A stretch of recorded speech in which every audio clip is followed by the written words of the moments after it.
दोस्तों बहुत बार हम खुद में इतना व्यस्त हो जाते हैं या फिर खुद इतना सेल्फिश हो जाते हैं कि हमें आस-पास या फिर हमारे अपनों के साथ जो हम बर्ताव कर रहे हैं उस पर हम ध्यान ही नहीं देते।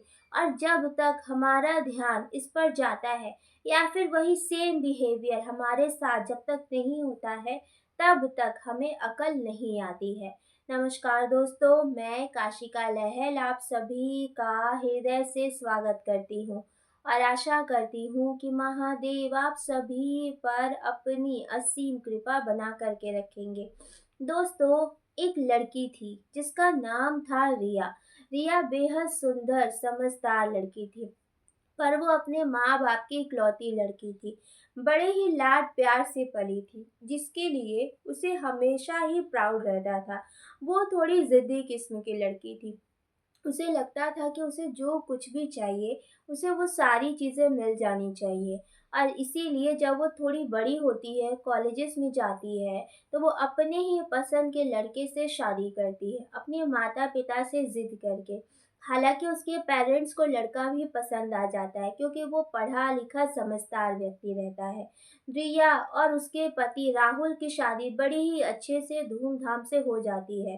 दोनों की शादीशुदा ज़िंदगी शुरू-शुरू में बहुत ही अच्छी चल रही होती है।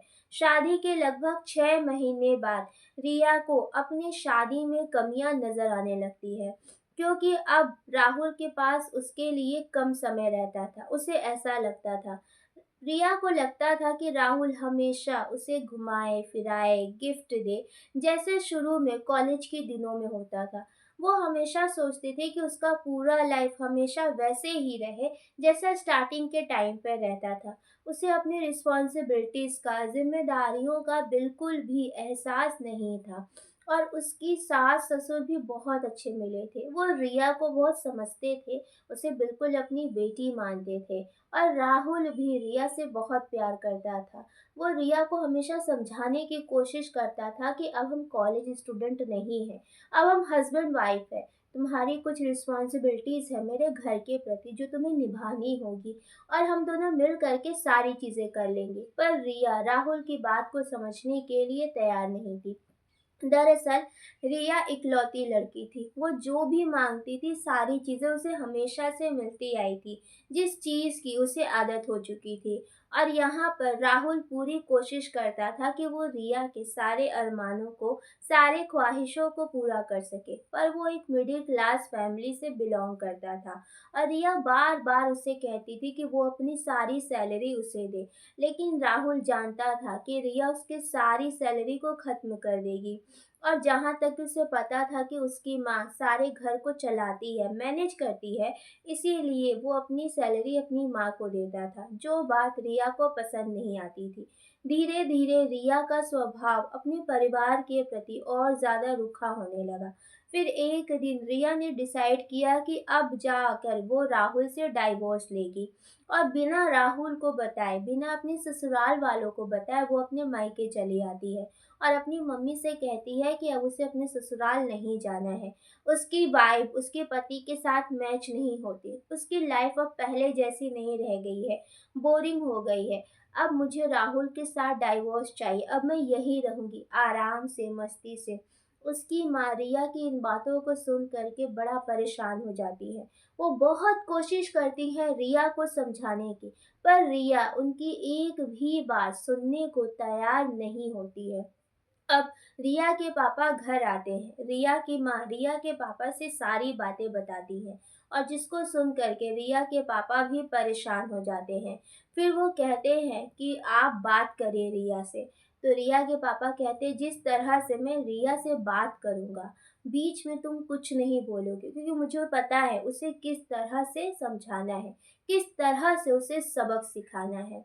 रिया की माँ उनकी हाँ में हाँ मिला देती है। वो कहती है कि तुम्हारी बेटी बस ज़िम्मेदारियों को नहीं उठाना चाहती है। उसे लगता है कि जैसे जीवन उसका पहले था, अब आगे भी उसका वैसे ही रहे। पर उसे ये चीज़ समझना होगा कि अब वो एक किसी घर की पत्नी है, बहू है और उसे वहाँ की ज़िम्मेदारियों को उठाना ही पड़ेगा। दोस्तों, इसके आगे जब रिया के पापा, रिया की मम्मी और खुद रिया डाइनिंग टेबल पर बैठ कर के बातें कर रहे होते हैं, तब रिया अपना फैसला अपने पापा को बताती है। तो उसके पापा बड़ा ही नॉर्मल बिहेव करते हैं, जिस वजह से रिया को थोड़ी हैरानी होती है।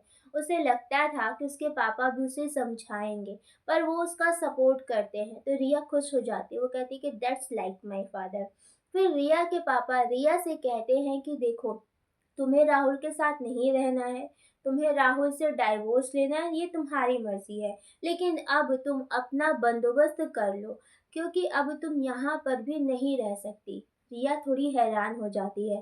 रिया कहती है, अरे ये तो मेरे माँ बाप का घर है, आप लोग मुझे घर से निकाल दोगे?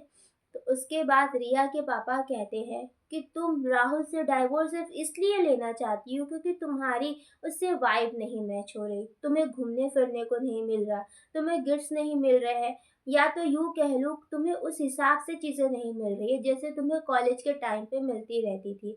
अब तुम्हें लगता है कि तुम्हें रोज़ घूमने को मिले, तुम्हें रोज़ पार्टीज़ करने को मिले, तुम्हें रोज़ गिफ्ट मिले, तो भाई तुम इसका अरेंजमेंट खुद करो। तुम बड़ी हो गई, हमने तुम्हारी शादी कर दी, वो भी तुमने खुद अपनी मर्ज़ी के लड़के से शादी की, तो हमारी ज़िम्मेदारी अब ख़त्म हो गई।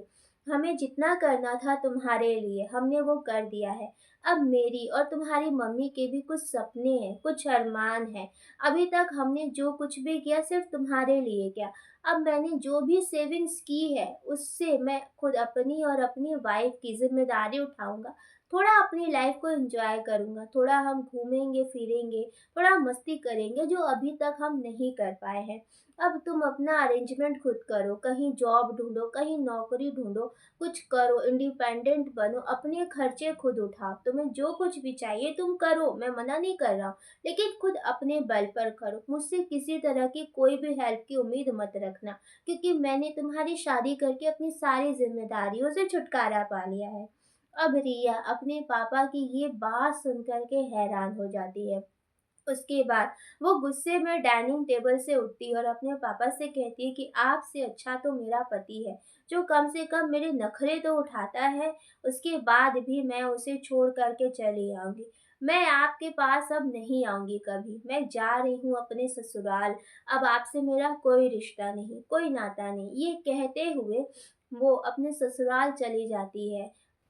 रिया के पापा रिया की माँ को समझाते हैं कि देखा, अगर तुम सीधा-सीधा रिया से कहती तो रिया तुम्हारी बात नहीं समझती। ये आजकल के बच्चे हैं और इन्हें उन्हीं की भाषा समझ आती है।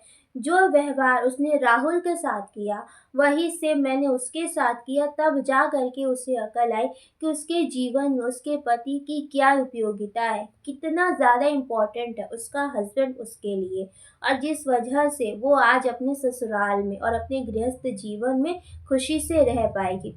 थोड़े समय बाद रिया की मम्मी रिया को सच्चाई बता देती हैं कि रिया के पापा ने उससे ऐसा क्यों कहा था, सिर्फ उसका घर बचाने के लिए, उसकी अकल ठिकाने लगाने के लिए। बाद में रिया अपने पापा से माफ़ी भी मांगती है और उनसे थैंक यू भी बोलती है। दोस्तों, ये थी रिया की कहानी। आज के समय में हम डिसीजंस लेते समय ज़रा-सा भी नहीं सोचते हैं, लेकिन हमें ज़रूर सोचना चाहिए कि हम उम्र के जिस पड़ाव पर हैं और जो फ़ैसला हम अपने जीवन के लिए ले रहे हैं, वो फ़ैसला हमारे लिए कितना लाभकारी और कितना हानिकारक सिद्ध हो सकता है। उसके पॉज़िटिव और नेगेटिव साइड्स हमें दोनों देखने चाहिए और साथ ही साथ हमें एक बार ये तो ज़रूर सोचना चाहिए कि हमारे उस फ़ैसले का, हमारे उस डिसीज़न का हमारे अपनों पर कितना ज़्यादा इफ़ेक्ट पड़ सकता है। आप अपनी प्रायोरिटीज़ अपने डिसीज़न के हिसाब से ही सेट करते हैं। दोस्तों, आशा करती हूँ कि आज की ये कहानी आप सभी को ज़रूर पसंद आई होगी। फिर भी दोस्तों, कमेंट के माध्यम से मुझे ज़रूर बताइएगा कि आप सभी को आज की ये कहानी कैसी लगी है। और आप सभी का दोस्तों हृदय से धन्यवाद कि आप सभी ने इस कहानी को अंत तक देखा भी और सुना भी। Thank you so much. Thanks a lot.